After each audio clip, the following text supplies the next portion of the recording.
Okay, we're all tuned up. Hey, let's do a really great exercise to learning the fretboard to help your bar chords coming up.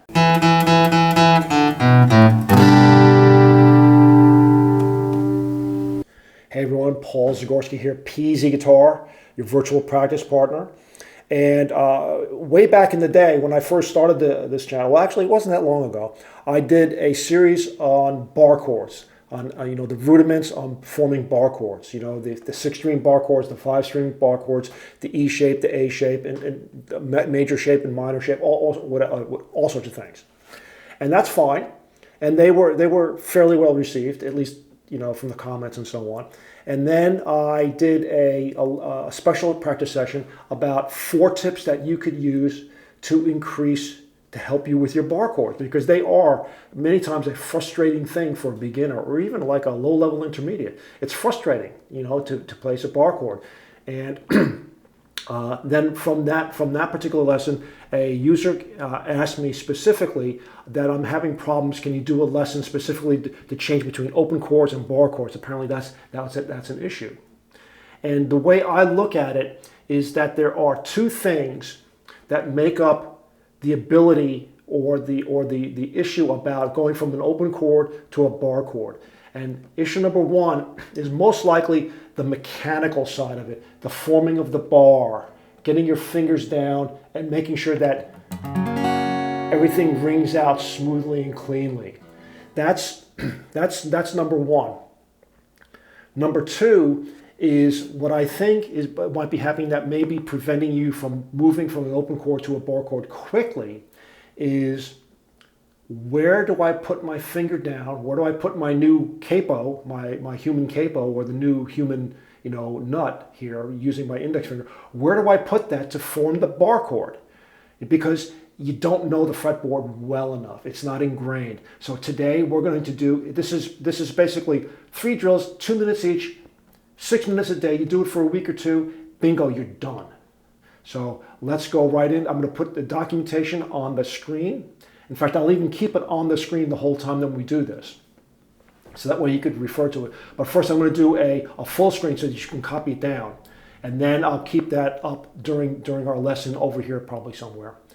And so let's just do this, and we'll do this today just for the 6th string.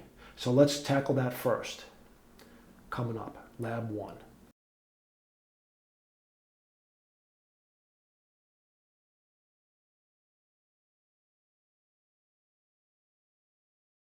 So Lab 1 is the 6th string. And sometimes, I know that there are lots of different memory techniques and mapping out, the fretboard and going by octaves. I know that, the first string here on this string here is an F, and I know if I go 1, 2 down and 1, 2 up, I got another F. I know that's an octave apart. Yes, there's all sorts of things you can do, but sometimes the easy way to learn the fretboard is the hard way. And I don't mean hard that it's difficult, it's hard that it requires discipline and repetition. And so here's what we're going to do. On the screen is going to be, we're just going to do the 6th string here today. And so it's going to be, what we're going to do is it's important that you say the note name and the fret each time. And we're going to do it as a matter of fact, if you have a metronome, I would even suggest that you use a metronome nice and slow, but it's going to be open E, 2, 3, 4, 1 F, 2, 3, 4, G3, 2, 3, 4, A5, 2, 3, 4, B7, 2, 3, 4, C8, 2, 3, 4, D10, 2, 3, 4, E12, 2, 3, 4. And then go back down. E12, 2, 3, 4. D10, 2, 3, 4. C8, 2, 3, 4. B7, 2, 3, 4. A5, 2, 3, 4. G3, 2, 3, 4. 1F, 2, 3, 4. Open E, 2, 3, 4. Do that for 2 minutes. It's important that you actually say the note, and I think it would be better to say the note and the fret and do that for 2 minutes. Set up a timer, use a metronome or tap your foot and go at it for 2 minutes. E, 1 F, G, A, B, C, D, E, 12E, 10D, 8C, 7B, 5A, 3G, 1F, open E. Do that for 2 minutes. Now let's change the order a little bit, and we're going to go by fourths. What?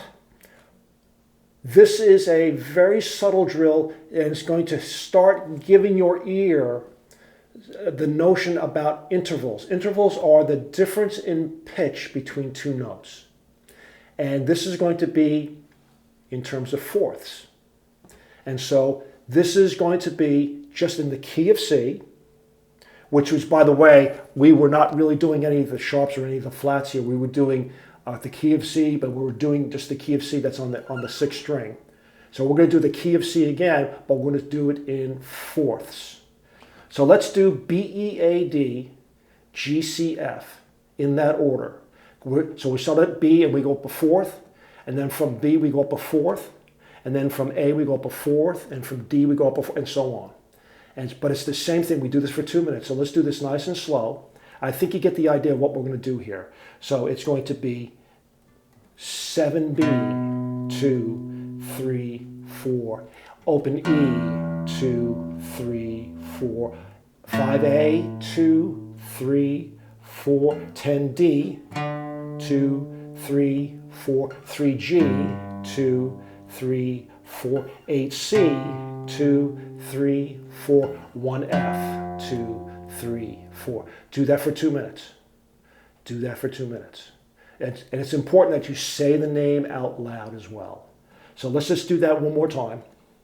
Okay, 7B, 2, 3, 4. 12E, 2, 3, 4. 5A, 2, 3, 4. 10D, 2, 3, 4. 3G, 2, 3, 4. 8C, 2, 3, 4. 1F, 2, 3, 4. Do that for 2 minutes. Now let's go by fifths. So we started off with fifths, and now let's go by fourths.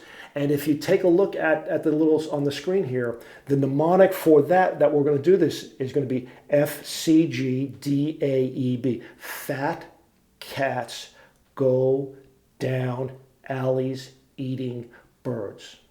You know what? That's the opposite of what we just did. You know, the B, E, A, D, G, C, F. Now it's reversed. And what we're doing here is we're getting you used to the sound of fifths, the intervals of fifths, and I'm sneaking in a little bit of circle of fifths and circle of fourths. But that's another time. That's another time, especially if I ever get finished editing and re-editing my music theory, guitar theory class. So anyway, let's do 2 minutes of F, C, G, D, A, E, B. So let's start off with F. Is 1, 2, 3, 4. 8C, 2, 3, 4. 3G, 2, 3, 4. 10D, 2, 3, 4. 5A, 2, 3, 4. Open E, 2, 3, 4. And 7B, 2, 3, 4. Do that for 2 minutes. Now, you do that every day for a week or so, and you will become ingrained, and you will know intuitively where the notes are. You'll know that the 7th fret is a B. You'll know that, and you'll know that the 10th fret is a D, and you'll know that that's a G. And by association, you'll know that that's a G sharp or an A flat. You know, by knowing the natural notes in the key of C, you know that the note in between is a B, is an A flat or a G sharp. But let's just keep things simple. Let's just work on the natural notes. And a really good thing that you can try and do is, once you do the E, F, G, A, B, C, D, E, and go back down. If you do the same thing there, you can do the B, E, A, D, G, C, F. You can go up by fourths and immediately go back by fifths, and do that for 2 minutes. It's up to you, but at the very least, do 3 2-minute drills every day for a week, and you will learn this by, it will be ingrained and it will be a good thing. So right now, let's do a Chuck Norris quote. I haven't done a Chuck Norris quote of the day. You know what? I haven't done that in a while. So let's do a Chuck Norris quote of the day. What do we got? What do we got here? Oh boy, Chuck Norris doesn't flush the toilet. He scares the crap out of it. Hey, I hope you guys, I hope everyone gets value out of these this little mnemonic here, this little quick little section. Again, go up. We're just working on the 6th string, E, F, G, A, B, C, D, E, and go back down, and then start off at on a B, and then go B, E, A, D, G, C, F, and then do go back down by fifths. Fat cats go down alleys eating birds, and you'll be able to, if you be able to remember those things, you'll be able to hear the sounds, and it will pay dividends. And so I hope you find value in this. You know what to do. Hit the buttons. Hit the buttons. The subscribe buttons, the like buttons are good. Leave a comment as to what kind of things you want to do. I'm going to do probably I'll probably do like this for, I know I was going to do this for the 5th string, but I'll probably do this for all the strings. Actually, you know what? We just did the 1st string too, because this is an E, this is an E, and so is this. So guess what? When you learn this one little routine, you've got 1/3 of the fretboard down pat. That's bang for the buck. So keep practicing. I'll see you soon. Do this drill. It's a great drill, and I'll see you soon. Hey everyone. Up here is going to be a video that you might want to watch next, or down here could be a playlist that could be of interest. So I suggest that you either click here, or click both. It's up to you. But in either case, I'll see you soon.